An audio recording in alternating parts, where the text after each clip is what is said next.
प्यारे बच्चों, हिंदी की कक्षा 6 में आप सभी का बहुत बहुत स्वागत है। बच्चों, आज की इस कक्षा में हम बात करेंगे नैतिकता और सदाचार की। पढ़ेंगे अपनी भाषा की पाठ्य पुस्तक मंजरी का पाठ 4। पाठ का शीर्षक है नीति के दोहे। बच्चों, इस पाठ में दो महान रचनाकारों के दोहे संकलित किए गए हैं। पहले कबीरदास जी के दोहे और फिर रहीम जी के दोहे। बच्चों, कबीरदास जी के दोहे हम पिछले भाग में पढ़ चुके थे। आज हम पढ़ेंगे रहीम जी के दोहों के बारे में। साथ ही जानेंगे कि जीवन में नैतिक मूल्यों का क्या महत्व है। इसके साथ ही दोहों की विधा के बारे में जानेंगे और दोहों के भाव सौंदर्य, भाषा सौंदर्य, साथ ही देशज और तत्सम व तद्भव शब्दों को भी समझ सकेंगे। बच्चों, आइए बढ़ते हैं पाठ की ओर। पाठ परिचय। यह है हमारे पाठ का परिचय।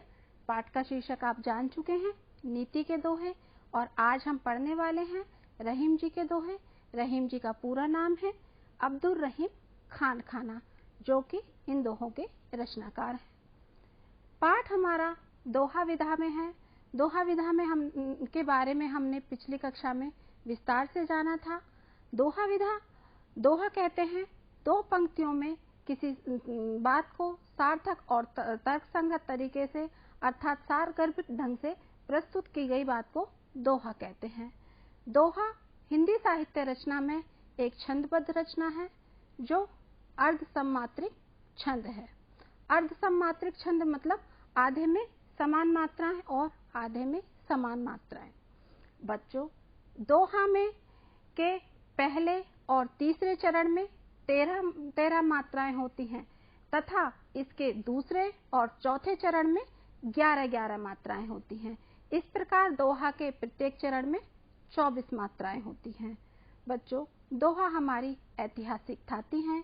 इनका भारतीय साहित्य जगत में एक विशिष्ट स्थान है। यह हिंदी साहित्य युग का प्रतिनिधित्व करते हैं, अर्थात दोहों का हमारे जीवन में बहुत महत्व है।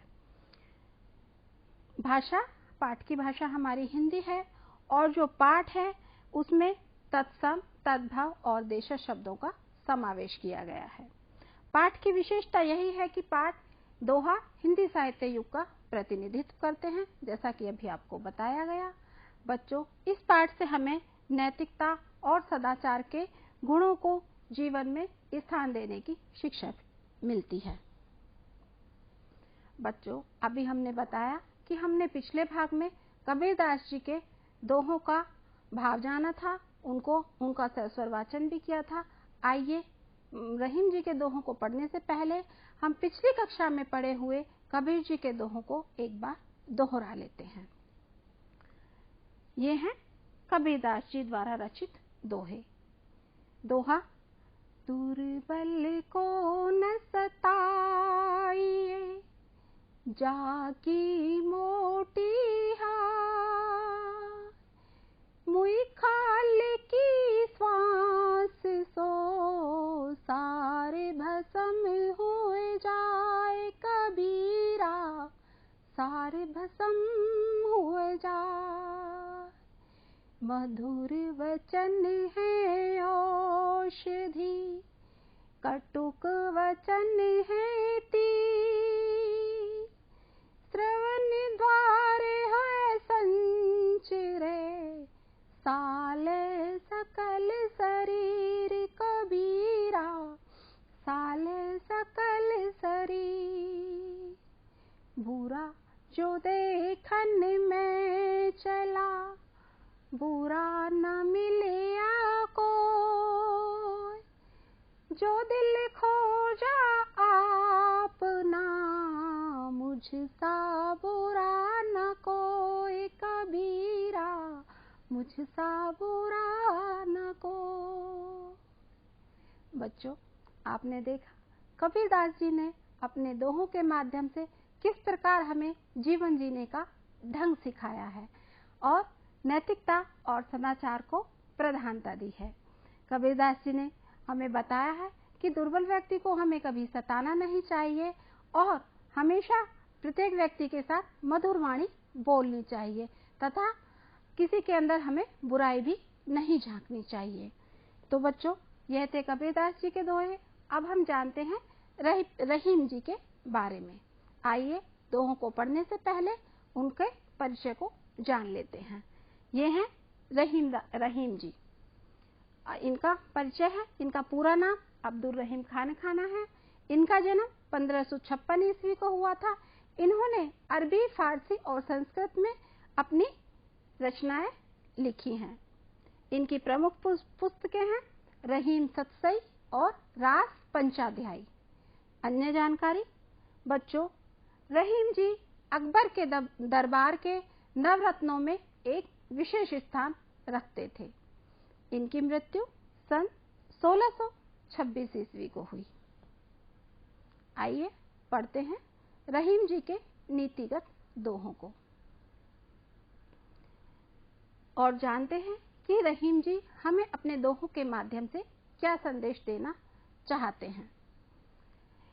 पहला दोहा, वे रहीम नर धन्य हैं पर उपकारी संग। वे रहीम नर धन्य हैं पर उपकारी अंग। बांटन वारे को लगे जो मेहंदी को रंग। रहीमा जो मेहंदी को रंग। रहीमन पानी राखिए बिन पानी सब सून। पानी गए न उबरे मोती मानुष चून। रहीमा मोती मानुष चून। रहीमन निज मन की व्यथा मन ही राखो गोय। सुन अठिले हैं लोग सब बांट न ले है कोय। रहीमा बांट न ले है कोय। जो बड़े निको लघु कहे जो बड़े निको लघु कहे। नहीं रहीम घट जाए। गिरधर मुरलीधर कहे कछु दुख मानत नाय। रहीमा कछु दुख मानत नाय। समय लाभ सम लाभ नहीं समय चूक सम चूक। समय लाभ सम लाभ नहीं समय चूक सम चूक। चतुरन चित रही मन लगी समय चूक की होक। रहीमा समय चूक की होक। तो बच्चों, ये थे रहीम जी के दोहे। आपने जाना कि रहीम जी ने हमें कितनी सुंदर ढंग से जीवन को जीने का संदेश दिया है, बताया है कि किस प्रकार हमें अपने जीवन में परोपकार को स्थान देना चाहिए तथा अपने मन की व्यथा को अपने भीतर ही रखना चाहिए। क्योंकि दूसरों से यदि हम कहते हैं तो वे केवल खिल्ली उड़ाने के, मजाक उड़ाने के सिवाय हमारे दुख को नहीं बांटते और कुछ नहीं करते। इसके साथ ही रहीम जी ने समय के सदुपयोग पर भी बल दिया है। बच्चों, आइए इन दोहों के सप्रसंग व्याख्या हम जान लेते हैं। पहले दोहे में रहीम जी कहते हैं, वे रहीम नर धन्य हैं। वे रहीम नर धन्य हैं पर उपकारी अंग। वे रहीम नर धन्य हैं पर उपकारी अंग। बांटन वारे को लगे जो मेहंदी को रंग। बच्चों, दोहे में प्रयुक्त कुछ शब्दों के अर्थ जानते हैं जिनके अर्थ से हम पूर्व में परिचित नहीं हैं। जैसे धन्य, धन्य का अर्थ है श्रेष्ठ कर्म करने वाला। उपकारी, उपकारी का अर्थ है उपकार करने वाला। और बांटन वारे का सिलबट्टे पर पीसने वाला जो होता है। आपने देखा होगा आपके घरों में आपकी मम्मी या आपकी दादी नानी जो चटनी सिलबट्टे पर पीसते हैं, जिससे पीसी जाती है और पीसते पीसते जो हाथ हमारे उसमें रंग जाते हैं। ये वही बांटन वाला है। ज्यों मतलब जैसे। बच्चों, रहीम जी अपने दोहे में कहते हैं कि वे मनुष्य श्रेष्ठ कर्म करने वाले हैं जो हमेशा दूसरों पर उपकार करते हैं। जिस प्रकार मेहंदी पीसने वाले के रंग भी मेहंदी में रंग जाते हैं, लाल हो जाते हैं, उसी प्रकार परोपकार करने वाले व्यक्ति का शरीर भी उसके पुण्य कर्मों से सुशोभित होता है।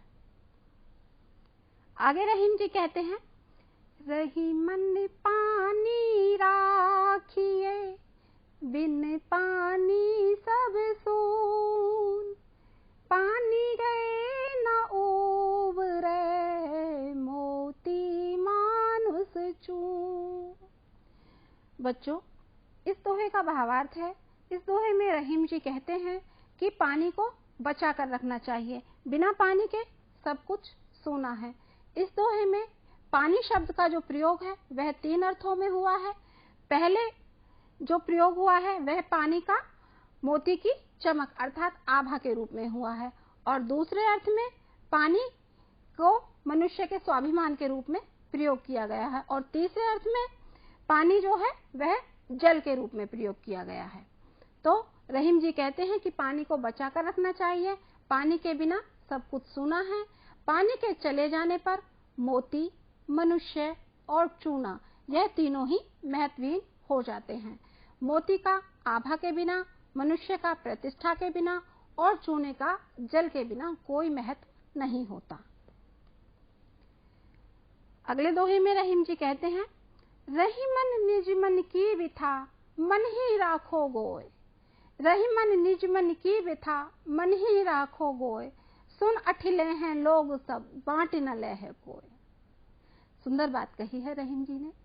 इस दोहे में रहीम जी कहना चाहते हैं कि अपने मन की व्यथा को अपने भीतर ही रखना चाहिए, उसे चारों तरफ बांटना नहीं चाहिए, मतलब लोगों से शेयर नहीं करना चाहिए, क्योंकि हमारी व्यथा को सुनकर उसे कोई बांटता नहीं है, बल्कि लोग उसका उपहास ही करते हैं, उसका मजाक ही उड़ाते हैं।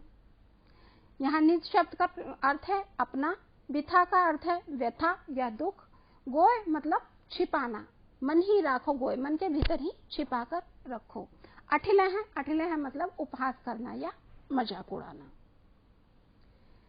जो बड़े निको लघु कहे, नहीं रहीम घट जाए। जो बड़े निको लघु कहे, नहीं रहीम घट जाए। गिरधर मुरलीधर कहे, कछु दुख मानत नाय रे, कछु दुख मानत नाय। बड़े मतलब बड़े, लघु का अर्थ है यहाँ छोटा, और गिरधर आप जानते हैं भगवान श्री कृष्ण जी को कहा जाता है। तो यहाँ रहीम दास जी कहते हैं कि किसी बड़े व्यक्ति को छोटा कहने से बड़े व्यक्ति का बड़प्पन कम नहीं हो जाता। जैसे भगवान श्री कृष्ण जी को यदि गिरधर अर्थात कृष्ण को मुरलीधर कहने पर भी उनकी महिमा में कमी नहीं आती। समय लाभ सम लाभ नहीं, समय चूक सम चूक। समय लाभ सम लाभ नहीं, समय चूक सम चूक। चतुरन चित रही मन लगी, समय चूक की होक रही माँ, समय चूक की होक। बच्चों, प्रस्तुत दोहे में रहीम जी ने कहा है कि समय के धन के समान कोई भी धन नहीं है, अर्थात समय से बड़ा कोई धन ही नहीं है। समय को भूलने या गंवा देने से बड़ी कोई हानि भी नहीं है, मतलब कि हमें समय को सबसे अधिक महत्व देना चाहिए। जो बुद्धिमान लोगों के मन में समय को भूलने अथवा गंवा देने की कसक हमेशा बनी रहती है। जो बुद्धिमान लोग होते हैं वे समय का बहुत ही ध्यान रखते हैं और अपने कार्य को समय अनुसार नियोजित ढंग से करते हैं। इसलिए हमें अपने जीवन में समय के महत्व को स्थान देना चाहिए। आइए पाठ से कुछ मुख्य बिंदु यहाँ कोट किए हैं, तो हम उनका आशय जान लेते हैं। हमने दोहे में अभी पढ़ा था, पानी गए न उबरे मोती मानुष चून। पानी गए न उबरे मोती मानुष चून से आशय है बच्चों कि पानी की महत्ता का वर्णन इस दोहे में बताया गया है। प्रस्तुत पंक्तियों में रहीम जी कहते हैं कि पानी जो है हमारे जीवन में वह बहुत ही महत्वपूर्ण है। उनका मानना है कि पानी के चले जाने पर मोती, मनुष्य और चूना यह तीनों ही महत्वहीन हो जाते हैं। मोती का चमक के बिना, मनुष्य का उसकी प्रतिष्ठा, उसके स्वाभिमान के बिना और चूने का जल के बिना कोई महत्व नहीं होता। बाटन वारे को लगे जो मेहंदी को रंग।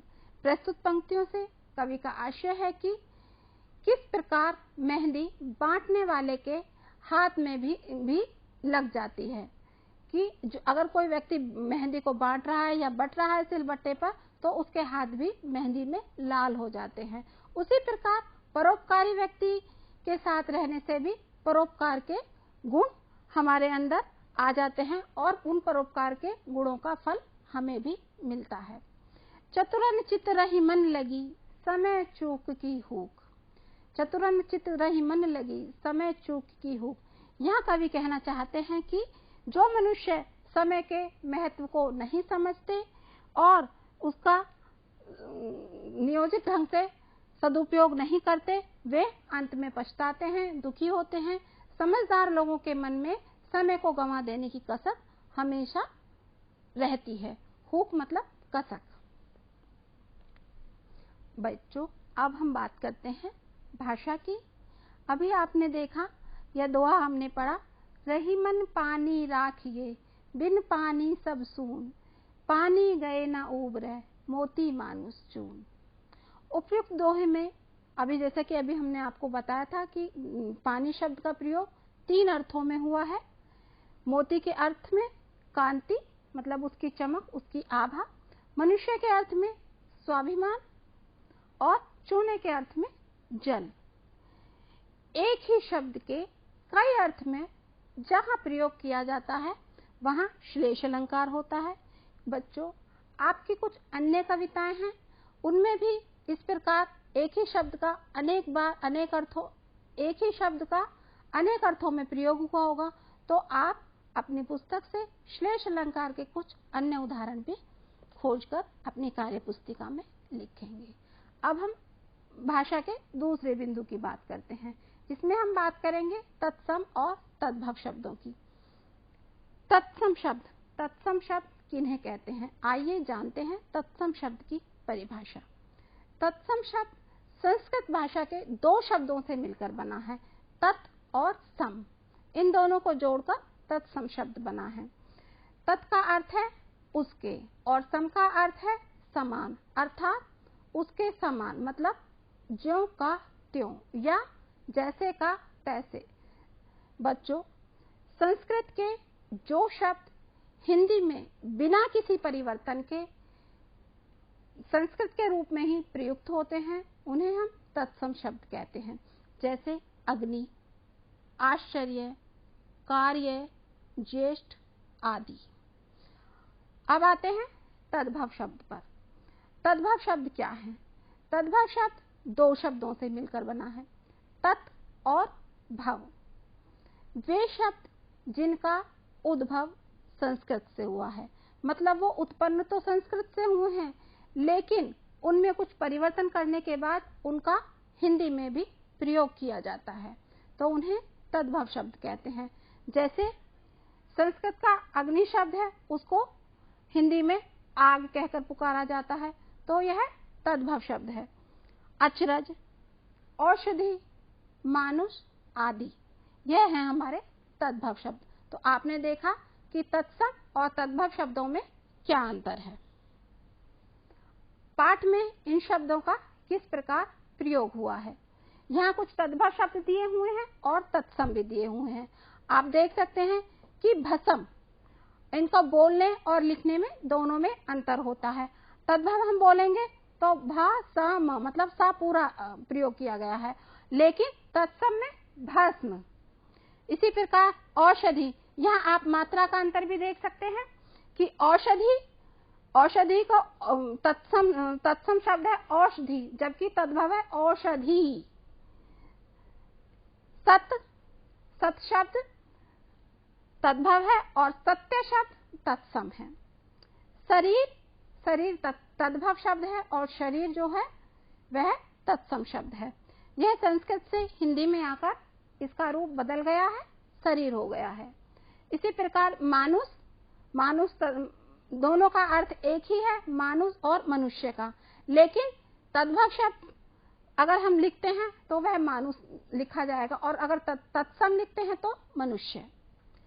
इसी प्रकार शब्द शब्द का तद्भव रूप है, कृपा, कृपा शब्द का तद्भव रूप है।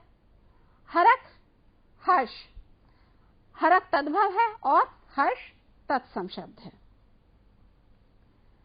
भाषा की बात बिंदु 3। बच्चों, कुछ ऐसे शब्द होते हैं जिनके अर्थ अलग अलग होते हैं। शब्द एक ही होता है लेकिन अर्थ उसके अलग अलग होते हैं। जैसे तीर शब्द है, तीर शब्द के अर्थ भिन्न भिन्न है। जैसे तीर शब्द को बाण के रूप में भी प्रयोग किया जाता है और जो नदी का किनारा होता है उसको भी तीर कहा जाता है। दिए गए शब्दों के दो दो अर्थ लिखिए। यहाँ कुछ शब्द दिए गए हैं, इनके हमें दो दो अर्थ लिखने हैं। तो आइए बच्चों जानते हैं इन शब्दों के दो दो अर्थों को। जैसे पट, पट कहते हैं दरवाजे या द्वार को। जैसे आपने अपने घरों में भी सुना होगा कि पट फेर दो या द्वार फेर दो, तो यह वही पट है। और पट कपड़े को भी कहते हैं। दर, दर बच्चों, दर का अर्थ होता है दरवाजा या चौखट। कर, कर का अर्थ एक हाथ होता है और कर एक क्रिया भी होती है। जैसे कहते हैं ना किसी कार्य को करना, है ना, तो यह कर को दो शब्दों में, दो अर्थों में प्रयोग किया जाता है। जड़, जड़ के भी अनेक अर्थ हैं। जैसे किसी वनस्पति का वह भाग जो जमीन के भीतर होता है, यानी कि पेड़ की जड़ या किसी पौधे की जड़। और एक जड़ होता है मूर्ख। जैसे किसी व्यक्ति को बोल दिया जाता है कि अरे यह तो जड़ बुद्धि है, तो यह वही जड़ है। तो दोनों जड़ को दोनों अर्थों में प्रयोग किया जाता है। गोली, इसी प्रकार का शब्द है गोली। एक गोली होती है बंदूक की गोली और एक गोली होती है जिससे बच्चे खेलते हैं, जिसे हम कंचा भी कह देते हैं। सारंग, सारंग जैसा कि नाम से ही स्पष्ट है, रंग सहित, मतलब जो रंगों से परिपूर्ण है। तो यहाँ सिंह और हाथी के लिए सारंग शब्द का प्रयोग किया गया है। आइए जानते हैं बच्चों इस पाठ को पढ़कर हमने क्या क्या सीखा। बच्चों, इस पाठ में हमने सदाचार और नैतिकता के गुणों को जाना, भारतीय संस्कृति की नैतिकता को समझा। कबीरदास जी के दोहों से हमें किसी को ना सताने, मधुर व्यवहार करने, धैर्य रखने और मानवीय मूल्यों को महत्व देने की शिक्षा मिलती है। बच्चों, आपने देखा कि कबीरदास जी ने किस प्रकार हमें अपने दोहों में जीवन जीने का ढंग सिखाया है। जहां उन्होंने किसी मनुष्य को ना सताने, मधुर वाणी बोलने और समय का सदुपयोग करने पर बल दिया है, वहीं रहीमदास जी ने अपने दोहों में परोपकार को सर्वोपरि माना है। रहीम जी के दोहों को पढ़कर परोपकार की भावना का विकास होता है तथा आपस में एक दूसरे का सहयोग करने की हमें प्रेरणा मिलती है। बच्चों, आज इस पाठ को पढ़कर हमने जाना कि जिस प्रकार प्रकृति हमारे लिए सदैव परोपकार करती रहती है, वह पूर्ण रूप से मनुष्य के लिए समर्पित रहती है। हमें भी उससे कुछ सीखना चाहिए, उसके गुणों को आत्मसात करना चाहिए और दूसरों के लिए समर्पित रहना चाहिए, मतलब परोपकार के गुणों को आत्मसात करना चाहिए। तो बच्चों, हमें दूसरों की मदद करनी कभी भी नहीं भूलनी चाहिए। अब बारी आती है आपकी गृह कार्य की। बच्चों, आपने इसमें इस पाठ में दो महान रचनाकारों की रचनाएं पढ़ी, दोहों को पढ़ा, कबीरदास जी और रहीम जी। बच्चों, इसी प्रकार अन्य कवियों ने भी अनेक रचनाएं लिखी हैं। आप उन कवियों की रचनाओं पर आधारित कवि दरबार का आयोजन करें। कवि दरबार का आयोजन कैसे करते हैं? जैसे कि आप लोग खेलते हैं इकट्ठे होकर के, तो आप जब इकट्ठे हों तो आप कवियों के ऊपर चर्चा कर सकते हैं, उनकी रचनाओं का गायन कर सकते हैं, उसका वादन कर सकते हैं। तो इस प्रकार से आप कवि दरबार का आयोजन कर सकते हैं। बच्चों, आजकल इंटरनेट की सुविधा आप सभी के पास उपलब्ध है, क्योंकि आप जानते हैं मोबाइल चलाते होंगे, तो आप मोबाइल में के माध्यम से, टेलीविजन, रेडियो के माध्यम से कबीर और रहीम जी के दोहों को सुनकर, देखकर उनके गायन का अभ्यास करें। बच्चों, हिंदी में कबीर, रहीम के अतिरिक्त गोस्वामी तुलसीदास जी ने भी नीति परक दोहों की रचना की है। आप तुलसीदास जी के नीति परक दोहों को पढ़ें और समझें। आशा है आपको पाठ समझ में आया होगा। आपने दोहों का सस्वर वाचन किया, आप उनका अर्थ जाना। बच्चों, आज की कक्षा में इतना ही। फिर मिलते हैं अगली कक्षा में। धन्यवाद। शुभ आशीष।